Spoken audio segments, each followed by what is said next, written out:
এবার যুদ্ধের মধ্যে নিজেদের সাগরের ভিতরে লুকিয়ে থাকা ঘাঁটি উন্মোচন করলো ইরান। এই ঘাঁটিতে দেখা যাচ্ছে হাজার হাজার ড্রোন, শত শত ক্ষেপণাস্ত্র ও দূরপাল্লার মিসাইল। ইরান যে বারবার বলছে আমাদের ভান্ডারে থাকা শক্তিশালী অস্ত্র আমরা এখনো ব্যবহারই করিনি, এবার তারা যেন সেটিরই প্রমাণ দেখালো। ভিডিও ফুটেজে দেখা যাচ্ছে একটি সাগরের নিচে, যেখানে পৃথিবীর কোনো স্যাটেলাইট নজরদারি চালাতে পারবে না। এখানে দেখা যাচ্ছে হাজার হাজার ড্রোন এবং সারি সারি রকেট লঞ্চার ও শত শত মিসাইল সিরিয়ালভাবে দাঁড়িয়ে রয়েছে। ইরান বলছে আমরা আগে সাধারণ মিসাইল দিয়ে তাদের আকাশ প্রতিরক্ষা ব্যবস্থাগুলো ধ্বংস করে ফেলবো, আর তারা আমাদের এই মিসাইলগুলো ঠেকাতে ঠেকাতে তাদের প্রতিরক্ষা সরঞ্জাম শেষ হয়ে আসবে।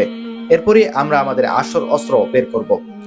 ইরান বারবার বলছে আমরা এই যুদ্ধ দীর্ঘমেয়াদী করব। আমাদের হাতে এমনও কিছু অস্ত্র আছে যেটা মানুষ বা দুনিয়ার কেউ কখনো চিন্তাই করেনি। সুতরাং ইরান এই যুদ্ধে জিতে যাবে।